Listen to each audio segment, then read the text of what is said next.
certain exceptions. All pit bulls over 6 months of age are to be spayed and neutered. Robinson, R-O-B-I-N-S-O-N. I'm a practicing veterinarian there.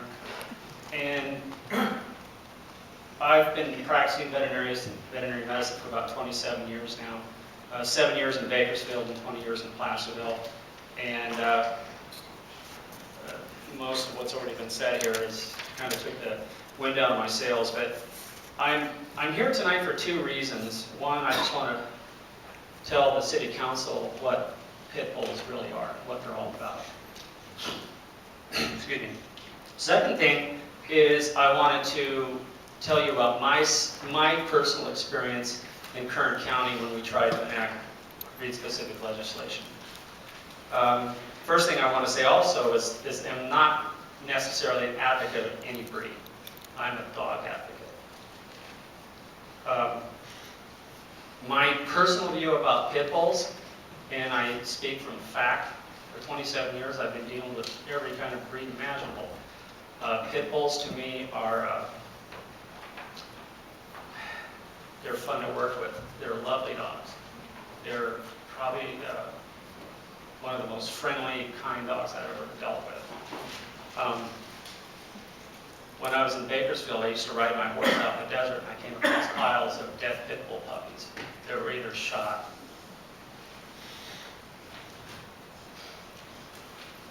What they were was puppies that couldn't be made meat. There's an American temperament testing that was done, and they found that pit bull terriers and pit bull-like dogs are one of the least likely to bite you if they're raised in a loving environment. But when a pit bull bites, it makes the media. When a German Shepherd bites it, even if it does make the media, it's a dog bite. Now, my experience with breed-specific legislation, before I left Kern County, they tried to do very much like what the gentlemen here were trying to do. Now, a lot of what they're trying to do is justifiable. They're trying to make people responsible for their dogs, and I agree with that, because people are the problem, not the dogs. But to isolate any specific breed is a disaster. It's costly. It doesn't work. In Bakersfield, it was Kern County, Bakersfield, the cost of the animal control skyrocketed. The litigation by dog owners went out of sight, but they had to have police action for people that would apply. And then the whole thing that's been brought up, what is a pit bull? There was a study done by Dr. Victoria Roth in the Journal of Applied Animal Welfare Science, where she went across the United States and she polled animal control officers, people who should know what a pit bull is. They failed 75% of the time in identifying pit bulls. It just doesn't work. It was a fiasco. It took us about seven months to find out that that wasn't going to work. The point is that breed-specific legislation is costly. It doesn't work. And put your legislation on where it belongs, on the people that create the problems. Thank you. Thank you. Thank you. The reason I came here was I brought my miniature bull terrier. She is on your list of dangerous dogs. I thought I would show her. I also would like to let the city of Auburn know that nowadays many people think of their dogs as children. They think very highly of them. And more cities that enact this type of legislation are seeing lawsuits after dogs are taken. And my name is Cynthia Long. I've been in the bull breeds since 1985.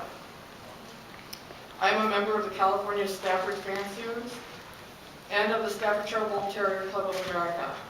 I visit Auburn frequently. I have friends in Auburn, such as Miss Judith Monroe, who is a member of the Auburn Bull Town Gallery.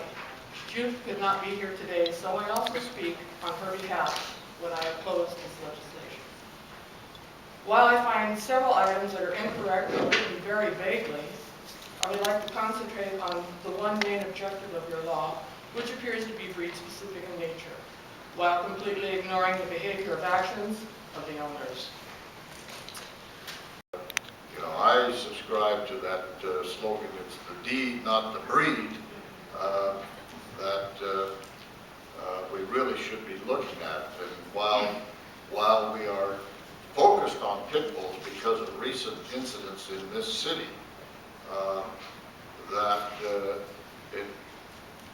a vicious dog could be of any breed or most any breed, as from what I understand, and that rather than singling out only 3 weeks ago, we had a 91-year-old man, a World War II veteran, who wanted to do some gardening in his backyard.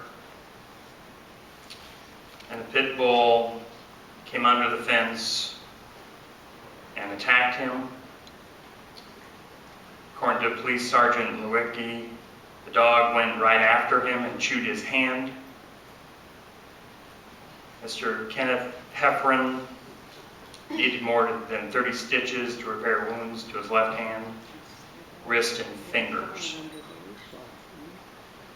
But we heard today that City Council is just doing a knee-jerk reaction to these incidences, that a cat is potentially as dangerous as a pit bull. But our police department is not going around shooting cats. Sacramento Police Department only about 2 months ago had to go and shoot a pit bull in the schoolyard.